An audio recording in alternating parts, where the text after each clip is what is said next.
Alors, bonjour les gars. Aujourd'hui, mercredi 25 janvier 2023, nous allons faire l'analyse technique de cette journée et on va conclure dessus. Alors, ce que je vais faire, comme d'habitude, je vais descendre de chaque time frame, c'est-à-dire on va commencer par le mensuel, ensuite l'hebdomadaire, et enfin le journalier. Nous n'irons pas, généralement, il sera très très rare pour que j'aille plus bas que le journalier. Parce que selon moi, je juge que sur les cryptos ou sur les actions, le genre de mouvement qu'on cherche, on cherche de gros mouvements et qu'on n'a pas besoin de se casser la tête à aller chercher des mouvements sur de très petites unités de temps, histoire de se donner des maux de tête pour rien. Alors, comme d'habitude, vous savez qu'on aura besoin pour notre technique, ce que nous on fait comme analyse technique de manière basique, simple, sans trop de prise de tête. Donc on aura besoin euh, d'une bande de Bollinger à 20 périodes. Je ne sais pas si je vous avais déjà dit le nombre de périodes, mais je considère 20 périodes, donc par défaut. Ok. Ensuite, de notre petite moyenne mobile de 5 périodes pour pouvoir mesurer la correction, c'est-à-dire les pullbacks, pour pouvoir être sûr qu'il y a eu de véritables pullbacks. Et derrière, alors, les autres moyennes mobiles, c'est juste à titre indicatif hein, pour savoir où est-ce que je me trouve par rapport à ces différentes moyennes mobiles sur le marché. Si je suis au-dessus, en général, ça suppose qu'on est dans la zone des acheteurs. Et quand on est en dessous, on est dans la zone des vendeurs. Après, ça dépend de, comment ils appellent ça?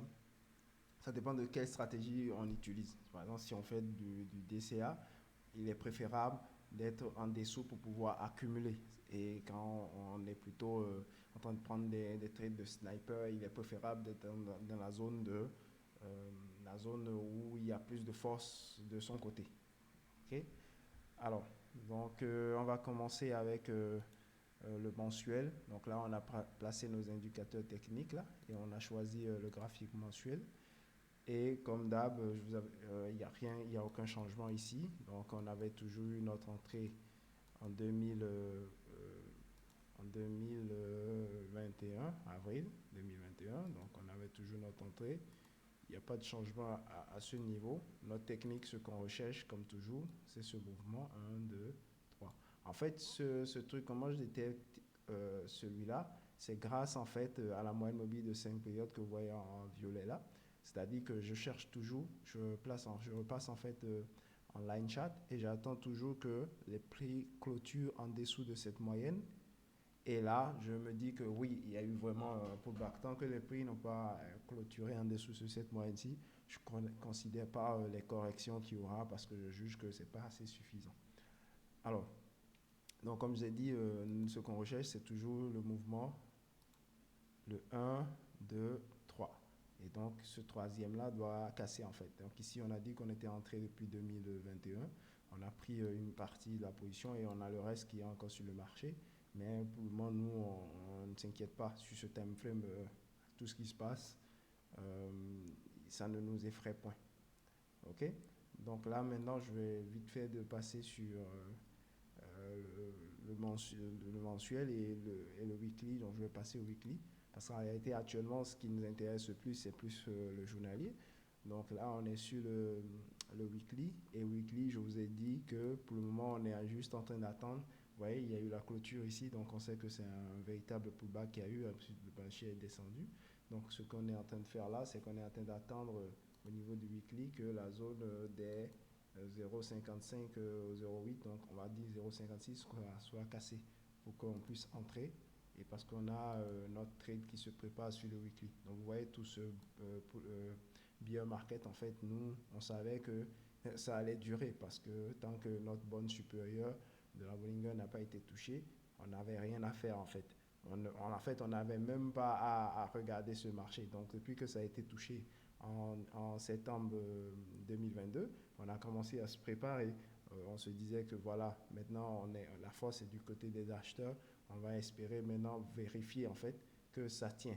Donc, que la théorie tient. Donc, ce qui fait qu'on devait toujours attendre ce pullback-là, qui devait signifier que les vendeurs ont voulu prendre le contrôle du marché. Si ça avait continué beaucoup plus bas, on serait parti sur l'autre bord, et puis le scénario serait vers la vente à nouveau. Mais là, apparemment, les acheteurs ont résisté à ce niveau. Donc, ce qui fait que maintenant, on essaye de remonter. Et si on arrive à faire le breakout, ça veut dire que les acheteurs auraient gagné le game. Et donc, on va pouvoir entrer, nous, on va pouvoir en fait faire notre tentative. On va entrer, on va prendre notre position et on va espérer atteindre, comme on vous a dit, mon premier take profit est toujours une fois cette distance-ci. Alors, je vais remettre une fois et voilà. Ok. Donc, mon premier take profit serait à ce niveau. Voilà. Donc, c'est comme ça que moi, je fonctionne. Et donc, pour les gars du weekly, on est en train d'attendre pour notre position weekly, qui doit être une énorme position également. Après, nous allons descendre maintenant sur le graphique journalier, le graphique qui nous intéresse pratiquement tous. Donc ici, comme on a vu ces derniers jours, il y avait eu ce pump. Voilà, on avait eu on a le début du mouvement haussier là. Donc, comme j'avais dit, on a testé. Et quand on avait testé, on était à ce niveau. Je vous annonçais que il y avait de fortes chances qu'on puisse continuer, on puisse avoir en fait une forte poussée vers l'achat. Et dans la même journée, il y a eu cette grosse bougie qui est arrivée et qui a clôturé au-dessus de la zone. Et maintenant, les vendeurs essayent de résister, mais la force reste pour les acheteurs. Donc, il y a beaucoup plus de chances en fait qu'on se retrouve à 0,46 dans quelques jours qu'on se retrouve de l'autre côté. Même si la probabilité existe qu'on se retrouve de l'autre côté. Mais vu qu'on est maintenant sur la bande supérieure de la bande de Bollinger, il y a plus de force. Et après avoir fait ce pullback et la confirmation, il y a plus de force en fait de continuer dans cette direction. Donc, ce que nous on cherche à ce niveau, c'est de pouvoir obtenir une fois cette distance. Et donc, on va se trouver, nous, plutôt dans la zone de 0,50. Donc, nous, on espère arriver à 0,50, mais déjà, on va arriver à 0,46. Ce serait déjà une bonne nouvelle pour nous. Et donc, sur ce, on attend toujours. Là, on est en train d'avoir une bougie verte. On espère que ça va continuer dans les jours à venir et qu'on va arriver même jusqu'au 0,52. Et pourquoi pas assister à un petit pullback qui va durer un peu plus longtemps. Et après, un nouveau pump. Et ce genre de cas de figure se répète toujours compte tenu des moyennes mobiles que vous considérez. Alors, sur ce, je vous souhaite une bonne soirée. À demain pour l'analyse de jeudi. Merci beaucoup.